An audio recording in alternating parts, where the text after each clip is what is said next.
Hello everyone, welcome back to my channel function lovers. तो आज मैं आपके साथ function fan fiction force marriage with mafia king का नेक्स्ट पार्ट शेयर करने वाली हूँ। अगर अभी तक आपने चैनल को सब्सक्राइब नहीं किया है तो प्लीज़ चैनल को सब्सक्राइब कर लीजिएगा, और वीडियो पसंद आती है तो प्लीज़ लाइक भी कर दीजिएगा और कमेंट करके मुझे ज़रूर बताना कि आपको एफएफ कैसा लग रहा है। ओके, तो चलिए आज का हम नेक्स्ट पार्ट शुरू करते हैं। तो इससे पहले वाले पार्ट में हमने देखा था कि वहाँ पर ग्रैनी वैन आ चुकी थी। ग्रैनी वैन को देखने के बाद वी जिंग जल्दी से उन्हें हक कर लेता है और उसकी आंखों से आंसू आ रहे थे।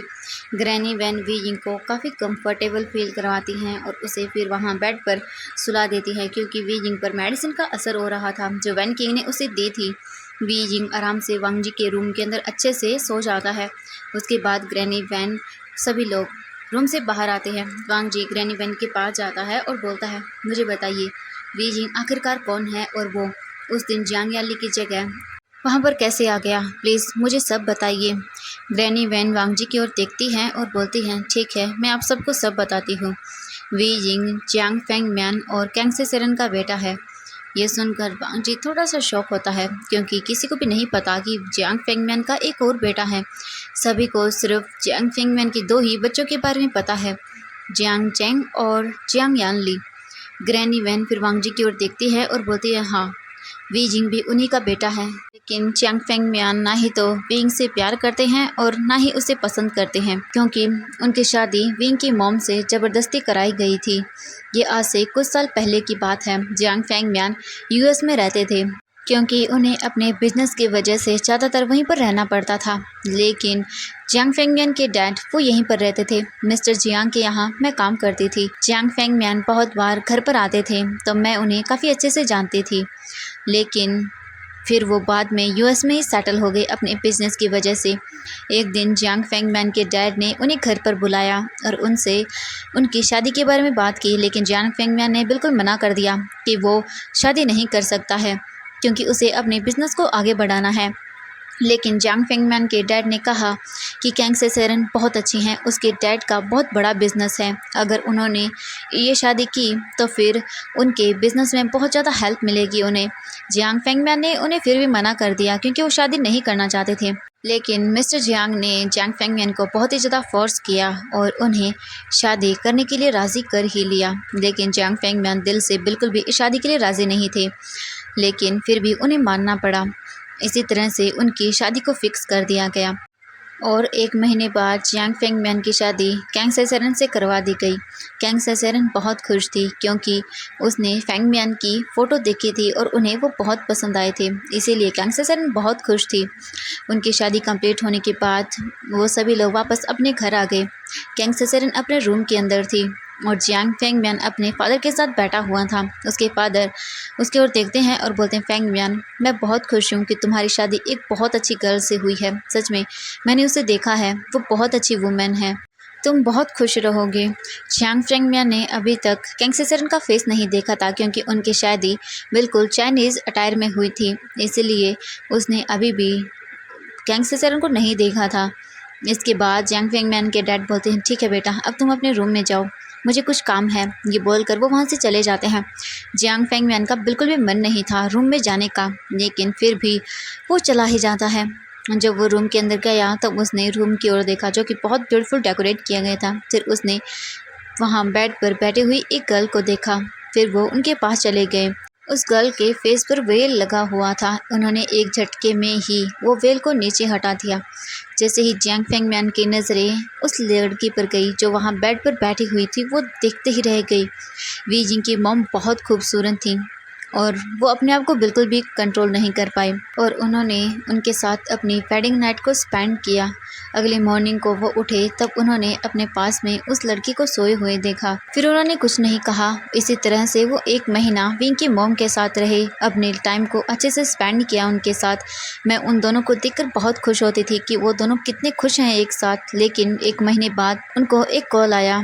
वो कॉल को पिक करते हैं और फिर वो अगले ही पल बोले, मुझे जाना होगा, मेरी अर्जेंट मीटिंग है। ये बोलकर वो वहाँ से चले गए। कैंग से सेरन बहुत सैड हो गई थी। मैंने बहुत मुश्किल से उन्हें मनाया कि वो बहुत जल्दी वापस आ जाएंगे, वो बहुत अच्छे हैं। इसी तरह से टाइम बीतता गया। लेकिन अब उन्हें गए हुए 2 महीने हो चुके थे। कैंग सेरन जब भी उन्हें कॉल करती तो वो बोल देते वो मीटिंग में बिज़ी हैं, वो नहीं आ सकते।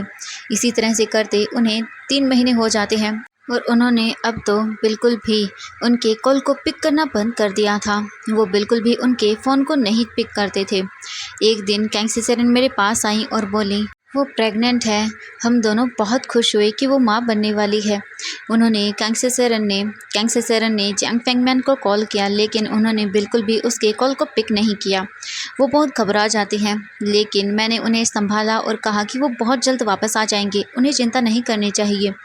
फिर वो मान गई। एक दिन जैंग फेंगमैन का कॉल आया तो वो बहुत खुश हुई और उन्होंने उससे बात की। इसी तरह से टाइम बीत गया, लेकिन वो उन्हें बता नहीं पाई कि वो माँ बनने वाली हैं, क्योंकि उन्होंने बहुत कम टाइम के लिए उनसे बात की और फिर कॉल को कट कर दिया। वो बहुत सैड थी कि वो उन्हें बता नहीं पा रही कि वो माँ बनने वाली हैं।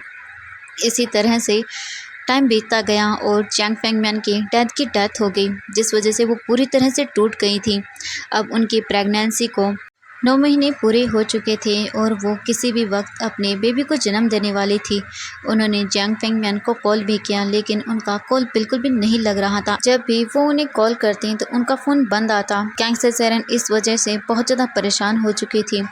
10 दिन बीत जाते हैं और एक दिन उन्हें बहुत पेन होने लगा और उन्होंने एक बहुत ही क्यूट से बच्चे को जन्म दिया। उसका नाम उन्होंने अपने नाम पर ही रखा, वी यिंग। वो बहुत खुश थी। फिर उन्होंने डिसाइड किया कि अब वो खुद यूएस जाएंगी और उनसे मिलेंगी और उन्हें बताएंगी कि वो फादर बन चुके हैं, उनका एक प्यारा सा बेटा है। वो वी यिंग को लेकर यूएस चली गई, लेकिन फिर वो उसी दिन वापस लौट आई। उनकी आंखें पूरी तरह से सूजी हुई थी, वो बहुत टूटी हुई लग रही थी। उन्होंने वी यिंग को मुझे दिया और वो खुद अपने आप को एक रूम में बंद कर लिया। उन्होंने 2 दिन तक वो उसी रूम के अंदर रही। मैंने बहुत मुश्किल से वी यिंग को संभाला था। जब आखिरकार मैंने उन्हें कहा कि वी यिंग की हालत बिगड़ रही है, प्लीज़ वो बाहर आएँ, तब जाकर वो रूम से बाहर आई और उन्होंने वी यिंग को लिया। फिर उन्होंने धीरे धीरे करके मुझे सब बताया कि जैंग फेंगमैन पहले से शादीशुदा है, उसकी एक वाइफ है, उसके 2 बच्चे हैं। उन्होंने झूठ कहा उनसे। वो बहुत बुरी तरह से टूट चुकी थी। मैंने बहुत मुश्किल से कैंग सेरन को संभाला था। वो बहुत अच्छी थी और इसी वजह से उन्होंने उसे धोखा दिया। मुझे तो यकीन नहीं हुआ कि वो इतना कुछ कर सकते हैं। धीरे धीरे करके टाइम बीतता गया और अब उन्होंने उनके साथ जो भी हुआ उन सभी चीज़ों को भुला दिया और अपनी लाइफ को फिर से वो अच्छे से जीने लगी। वो फिर से वर्क करने लगी थी। उन्हें जैंग्स की बिज़नेस में या अपने डैड के बिज़नेस में कोई इंटरेस्ट नहीं था। उन्होंने सबसे अपने आप को दूर कर लिया और वो जियांग मैंशन में ही रहने लगी थी और वो एक छोटे से कंपनी के अंदर जॉब करने लगी थी। उन्हें किसी से कोई मतलब नहीं था। वो वी यिंग को अब अकेले बड़ा करना चाहती थी, इसीलिए उन्होंने इतना सब कुछ किया। वो बहुत खुश थी वी यिंग के साथ। वी यिंग धीरे धीरे करके बड़ा होता गया। वी यिंग 5 साल का हो चुका था। 5 सालों में एक बार भी जैंग फेंगमैन वापस घर नहीं लौटे और ना ही उन्होंने कोई कॉल किया। कैंग सेरन बिल्कुल जैंग फेंगमैन को भूल चुकी थी और मैंने और कैंग सेरन ने वी यिंग को बड़े होते हुए देखा है। वी यिंग बहुत प्यारा बच्चा था, अपनी मॉम से बहुत प्यार करता था। लेकिन एक दिन जैंग फेंगमैन वापस लौट आया। कैंग सेरन ने जब उन्हें देखा तो वो बहुत गुस्से में आ गई, लेकिन उन्होंने अपने बेटे के सामने उन्हें बिल्कुल भी कुछ भी नहीं कहा, क्योंकि उन्होंने वी यिंग को बता दिया था कि वो उसके डैड हैं और वी यिंग बहुत खुश था उनके साथ, इसीलिए वो चुप हो गई। लेकिन उनके जाने के बाद वो उन पर बहुत गुस्सा हुई और कहा कि वो वापस चला जाए। वो बिल्कुल नहीं चाहती कि अब उनके लाइफ में आ पाएँ। लेकिन जैंग फेंगमैन ने कहा कि नहीं, वो अपनी सारी गलतियाँ मानता है और वो उसके साथ रहना चाहता है। लेकिन कैंग सेरन ने उन्हें बोल दिया कि वो बिल्कुल भी उनके साथ नहीं रहना चाहती, उनका कोई रिश्ता नहीं है और ना ही वी यिंग से है। कैंग सेरन ये बोलकर वहाँ से चले जाते हैं। जैंग फेंगमैन ने कहा कि मुझे भी तुमसे रिश्ता रखने का कोई शौक़ नहीं है, मैं तो बस इसीलिए आया हूँ क्योंकि मेरे डैड ने सारी प्रॉपर्टी तुम्हें और इस बच्चे के नाम कर दी है। मुझे इन सब चीज़ों से सख्त नफरत है, लेकिन मुझे कुछ भी करके अपनी प्रॉपर्टी तुमसे चाहिए। कैंग सेरन ने साफ साफ जैंग फेंगमैन को मना कर दिया था कि अब उनके लाइफ में उनकी कोई जगह नहीं है। लेकिन जैंग फेंगमैन जानबूझकर वी यिंग के क्लोज आता गया, उससे बहुत अच्छी सी बातें करता गया। कैंग सेरन कुछ नहीं बोलती थी क्योंकि वो वी यिंग को खुश देखती थी उनके साथ, इसलिए वो भी चुप हो जाती थी। जैंग फेंगमैन वहीं पर रहने लगा था, लेकिन कैंग सेरन उनसे बिल्कुल बात नहीं करती थी। वो वी यिंग के साथ खुश रहती थी। इसी तरह लगभग 2 साल बीत चुके थे। वे यिंग अब 10 साल का हो चुका था। इन 2 सालों में जियांग फेंगम्यान से कैंग सेसेरन ने एक बार भी बात नहीं की। वो उनकी शक्ल भी देखना पसंद नहीं करती थी, लेकिन अपने बेटी की वजह से उन्हें कई बार उन्हें देखना पड़ जाता था। लेकिन फिर वो अपने आप को सही करती और वहाँ से अपने वक्त के लिए चली जाती थी। इसी तरह से धीरे धीरे करके टाइम बीत रहा था, लेकिन शायद भगवान को कुछ और ही मंजूर था। एक दिन सभी लोग घर में थे। जियांग फेंगम्यान हॉल के अंदर बैठे हुए थे। वी यिंग अपनी मॉम के साथ सीढ़ियों से नीचे उतर रहा था। जियांग फेंगम्यान उनकी ओर देखते हैं और बोलते हैं, कैंग सेसेरन तुम कहाँ जा रही हो? कैंग सेसेरन जियांग फेंगम्यान की ओर देखती हैं और बोलती हैं, मैं एक पार्टी में जा रही हूँ। मेरे ऑफिस की पार्टी है। आने में मुझे थोड़ा लेट हो सकता है, इसीलिए मैं विंग को भी अपने साथ लेकर जा रही हूँ, क्योंकि ये मेरे बिना बिल्कुल भी नहीं रह सकता है। ये बोलकर वो विंग को वहाँ से लेकर चली गई। जियांग फेंगम्यान सोफे पर ही बैठा हुआ था और वो स्माइल किए जा रहा था। मैं भी वहीं पर थी, लेकिन मुझे उनके बीच में बोलने का कोई हक नहीं था। मैं अपने कामों में वापस लग गई।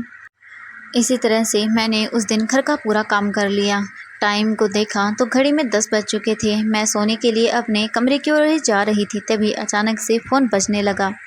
मैंने जल्दी से फ़ोन को पिक किया। जैसे ही मैंने फ़ोन को पिक किया, मेरे हाथ से फ़ोन नीचे गिर गया, क्योंकि फ़ोन पर एक पुलिस ऑफिसर था। उसने कहा कि कैंग सेसेरन की डेथ हो चुकी है एक कार एक्सीडेंट में।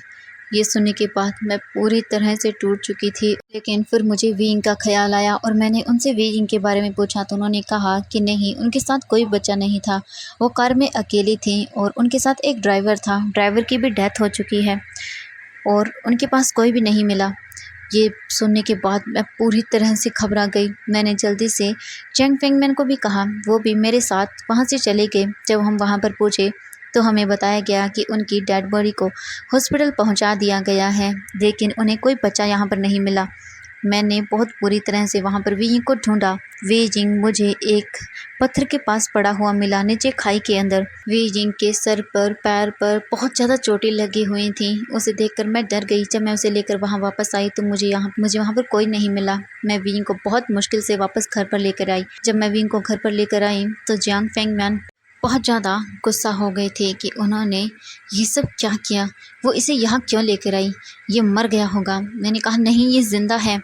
जियांग फेंगम्यान ने फिर डॉक्टर को वहाँ पर बुलाया, लेकिन वो चाहते थे कि वी यिंग बिल्कुल भी ज़िंदा न रहे। लेकिन फिर बाद में उन्हें पता चला कि वी यिंग के नाम पर पूरी प्रॉपर्टी है। वी यिंग के डेथ के बाद ये सारी प्रॉपर्टी उसके डैड ने वी यिंग के नाम कर दी है। ये देखकर जियांग फेंगम्यान बहुत गुस्सा हुए। जब तक वी यिंग 18 साल का नहीं हो जाता तब तक ये प्रॉपर्टी वी यिंग के ही नाम रहेगी। जियांग फेंगम्यान इस चीज़ में कुछ नहीं कर सके, लेकिन उन्होंने वी यिंग को पूरी दुनिया से छुपा दिया। बहुत कम लोग वी यिंग के बारे में जानते थे, उनके फैमिली वकील जो कि सभी डॉक्यूमेंट्स को देखते थे।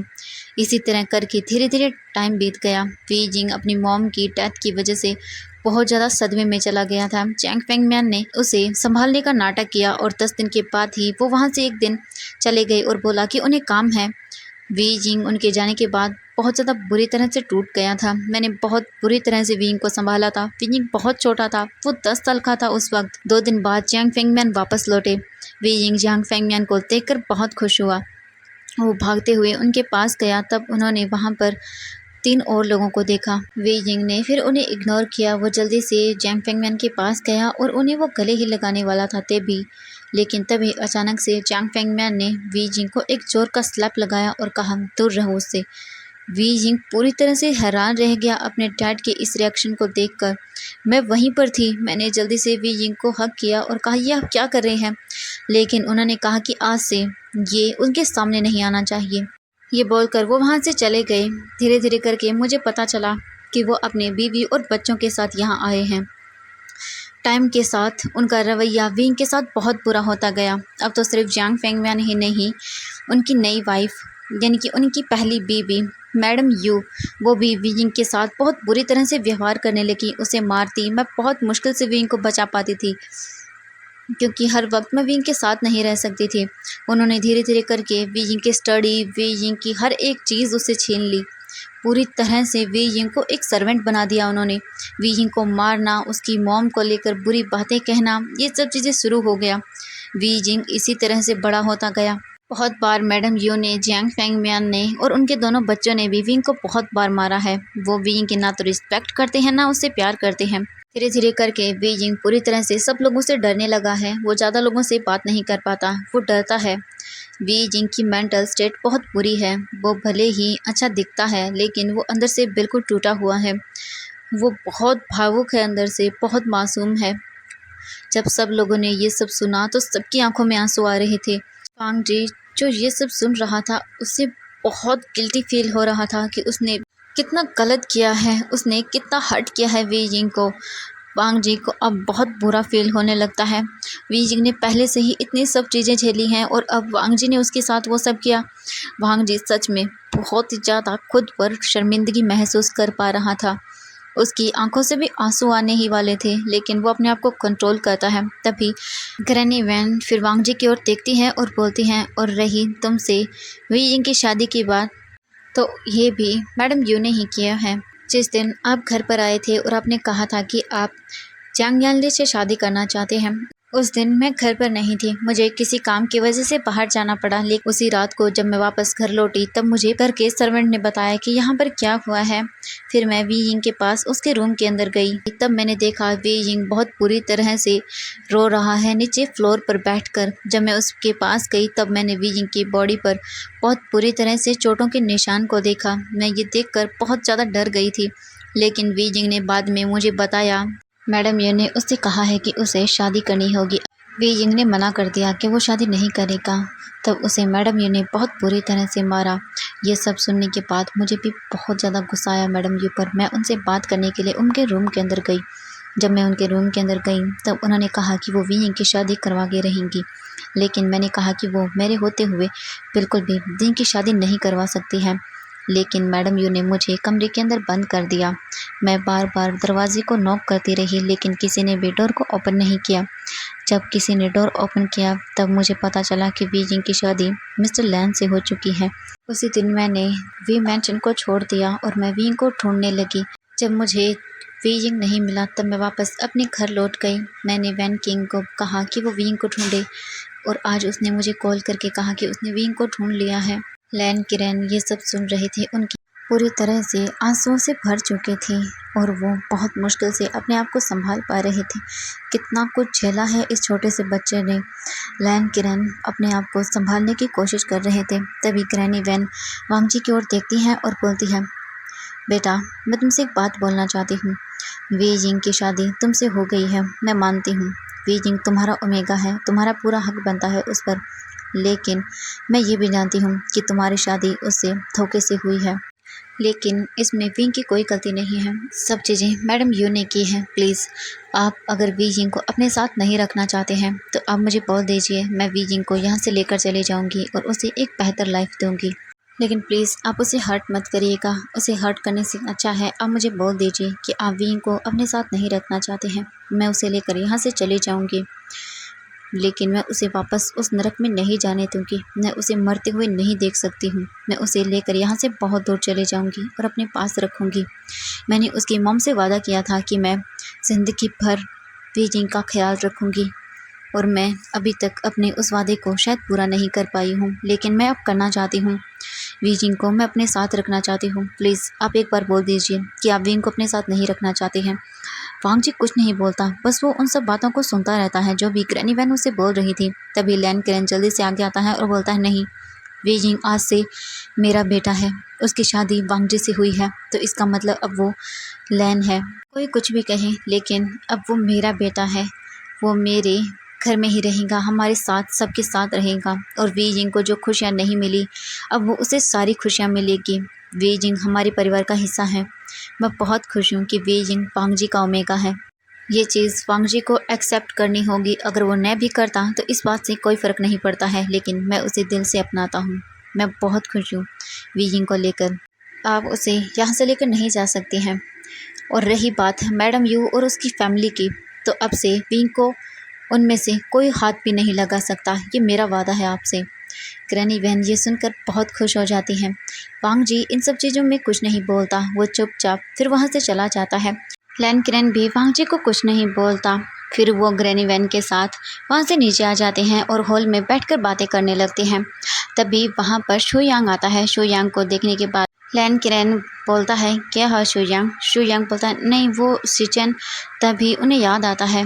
तभी जल्दी से वैन किंग बोलती है हाँ ओ मुझे माफ़ कर दीजिएगा, मैं भूल गई, मुझे तो उन्हें देखना था, प्लीज़ मुझे माफ़ कर दीजिएगा, इन सब चीज़ों में मैं वो सब चीज़ें भूल गई। लैन किरण बोलता है कोई बात नहीं शुयांग, इन्हें लेकर जाओ। इसके बाद शुयांग फिर वैन किंग को वहाँ से लेकर सिजन के रूम के अंदर चला जाता है। वैन किंग सिजन को अच्छे से चेक करने लगती हैं और वो उनसे बहुत देर बातें भी करती हैं। तब तक शुयांग और शाओ शिंगचन दोनों ही उनके रूम से बाहर आ चुके थे, क्योंकि वैन चिंग ने कहा था कि वो उसे अकेले में बात करना चाहती है, इसीलिए वो दोनों बाहर आ गए थे। फिर वो हॉल के अंदर जाते हैं और वहाँ जाकर बैठ जाते हैं। वहाँ पर सभी लोग थे और वो सब बातें करने लगते हैं। इसी तरह से वैन चिंग 2 घंटे बाथरूम से बाहर आती है। फिर वो हॉल के अंदर आती है तब वो सबको वहाँ बैठी हुई देखती है। जैसे ही लैन किरण वहाँ पर वैन किंग को देखता है, वो जल्दी से उसके पास जाता है और बोलता है क्या हुआ डॉक्टर, मुझे बताएंगी। वैन किंग उनकी ओर देखती है और बोलती है देखिए उनकी मेंटल स्टेट वाकई बहुत ख़राब है, लेकिन मैंने उनसे बातें की हैं, उन्हें समझाया है, वो बहुत जल्द ही अपने आप को संभाल लेंगे, वो बहुत स्ट्रॉन्ग है, जल्दी ही वो अपनी मेंटल स्टेट में वापस आ जाएंगे, बस उन्हें एक सही रास्ते की ज़रूरत है, अच्छे से ठीक कर दूंगी, इतनी भी बुरी उनकी स्टेट नहीं है। ये सुनने के बाद लैन किरण एक चैन की सांस लेता है। उसके बाद फिर वैन किंग बोलते हैं ग्रैनी वैन क्या हम चलें। ग्रैनी वैन कुछ बोलने में बहुत ही ज़्यादा हेजिटेट करने लगती है। तभी लैन किरण उनकी ओर देखता है और बोलते हैं प्लीज़ अगर आपको बुरा न लगे तो क्या आप यहाँ पर रह सकती हैं कुछ दिन के लिए, जब तक वीजिंग हम सबके साथ कंफर्टेबल ना हो जाए, क्योंकि एक आप ही हैं जिन्हें वीजिंग अच्छे से जानता है। ग्रैनी वैन फिर वैन किंग की ओर देखती है। वैन किंग ग्रैनी वैन की ओर देखती हैं और वो समझ जाती हैं। वैन किंग जल्दी से ग्रैनी वैन के पास आती हैं और उन्हें हक करते हुए बोलती हैं ग्रैनी वैन मैं जानती हूँ आप विंग से कितना प्यार करती हैं, अब चिंता मत करिए, जब तक विंग ठीक ना हो कोई बात नहीं, आप यहाँ रह सकती हैं। मैं खुश हूँ कि आपको विंग वापस मिल गया, हम सब खुश हैं। ग्रैनी वैन वैन किंग को भी टाइटली हक कर लेती है। फिर वैन किंग बोलती है वैसे भी ग्रैनी वैन मुझे यहाँ डेली सिजन को चेक करने के लिए आना है, अब चिंता मत करिए, आप यहाँ रह सकती हैं। इसके कुछ देर बाद फिर वो वहीं हॉल में बैठ जाते हैं और बातें करने लगते हैं। ग्रैनी वैन लैन किरण को विंग के बारे में बहुत सारी चीज़ें और भी बताती हैं, जिसे सुनने के बाद लैन किरण को सच में बहुत हर्ट होता है कि विंग ने इतना कुछ सब झेला है अपनी लाइफ के अंदर। इसी तरह से वो बातें करते रहते हैं और फिर बाद में वैन किंग वहाँ से चली जाती है अपने ब्रदर के साथ। अब वहाँ पर सिर्फ लैन किरण, ग्रैनी वैन, शुयांग और शाओ शिंगचन ही थे। तभी शुयांग बोलता है अब मुझे अब जाना होगा, मुझे कुछ काम है। तभी लैन किरण बोलता है हाँ शाओ शिंगचन तुम भी जा सकते हो, अब तुम भी अपने घर नहीं गए हो, 2 दिन हो गए हैं तुम्हें। वो बोलता है नहीं ऐसी कोई बात नहीं है। तभी लैन किरण बोलता है कोई बात नहीं तुम चले जाओ। फिर शुयांग वहाँ से शाओ शिंगचन को लेकर चला जाता है। इसी तरह से वो दोनों बातें करते हैं। फिर वहाँ पर वो एक सर्वेंट को बुलाते हैं और बोलते हैं ग्रैनी वैन को यहाँ पर गेस्ट रूम में लेकर जाओ और उन्हें थोड़ी देर आराम करने दो, इनके लिए कुछ खाने के लिए रूम में पहुँचा देना। फिर ग्रैनी वैन भी वहाँ से चले जाती हैं। लैन किरण अभी भी वहीं पर बैठा हुआ था, जो कि वांग जी का वेट कर रहा था। बहुत ज़्यादा लेट हो जाती है। सब ने खाना खाने के बाद रूम के अंदर चले गए थे। लैन किरण विंग को भी चेक करके आए थे, लेकिन अभी भी विंग सोया हुआ था। रात के 10 बज चुके थे। लैन किरण अभी भी वहाँ बैठे हुए थे। उसने सभी काम को कर लिया था और वो बस वांग जी का वेट कर रहे थे। तभी वांग जी उन्हें सामने डोर से आता हुआ दिखता है। वांग जी की आईज पूरी तरह से रेड थी और वो गुस्से में था और उसके हाथों पर ब्लड भी लगा हुआ था, जैसे वो किसी को बहुत बुरी तरह से मार कर आया हो। लैन किरण जब वांग जी को देखता है तब वो जल्दी से उसके पास जाता है और बोलता है वांग जी ये क्या हुआ है।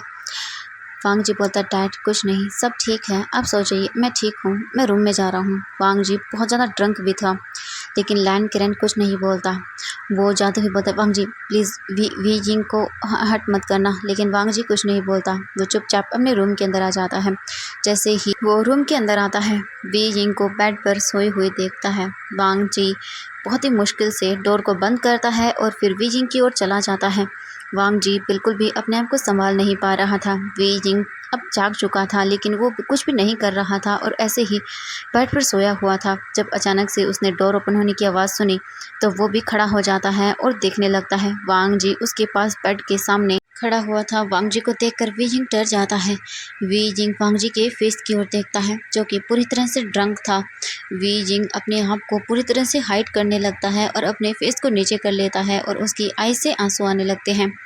वांग जी वी जिंग को देखकर एक स्माइल करता है। जैसे ही वो आगे बढ़ता है लेकिन उसका पैर स्लिप हो जाता है और वो वांग जी वी जिंग के पूरी तरह से ऊपर गिर जाता है। वी जिंग जब ये देखता है तब वो जल्दी से बेड से उठने की कोशिश करता है लेकिन वांग जी का वेट बहुत ज़्यादा था। वांग जी वी जिंग को पूरी तरह से पकड़ लेता है। वी जिंग वांग जी की ओर देखता है और अपने आप को छुड़ाने की कोशिश करता है। लगातार उसकी आंखों से आंसू आ रहे थे। वांग जी जब विंग को ऐसे करते हुए देखता है तब वो उसे और भी ज़्यादा टाइटली होल्ड करता है, उसे पैड पर पिन करता है और उसकी ओर देखते हुए बोलता, श्श, क्या कर रहे हो तुम भाग क्यों रहे हो मुझसे? तुम जानते हो मैं कौन? मैं मैं मैं तुम्हारा हस्बैंड हूँ। तुम मुझसे दूर नहीं जा सकते हो। क्या कर रहे हो तुम? क्यों ऐसे स्ट्रगल कर रहे हो? मैं तुम्हारा अल्फा हूँ ना, तो चुप करो। वी जिंग को बहुत डर लग रहा था वांग जी को ऐसे देखकर। वो डर रहा था वांग जी से, लेकिन वांग जी विंग के फेस को पकड़ता है और उसे देखने लगता है। वी जिंग सच में बहुत प्रीटी था। वांग जी की नज़रें विंग के लिप्स से हटी नहीं रही थी, वो बस उसकी ओर ही देखे जा रहा था। वांग जी वी जिंग को बहुत प्यार से देख रहा था और धीरे धीरे वो उसकी ओर आगे बढ़ने लगता है। तो एवरीवन, आज के पार्ट में इतना ही। मिलते हैं नेक्स्ट पार्ट में। आई होप कि आज का आपको पार्ट अगर अच्छा लगता है तो प्लीज़ वीडियो को लाइक कर दीजिएगा और चैनल पे नए आए हैं तो सब्सक्राइब भी कर लेना। ओके, बाय बाय एवरीवन और thank you so much everyone. आप सब इस एफएफ को इतना ज़्यादा प्यार दे रहे हो। आई एम रियली हैप्पी कि आप लोगों को ये एफएफ पसंद आ रहा है।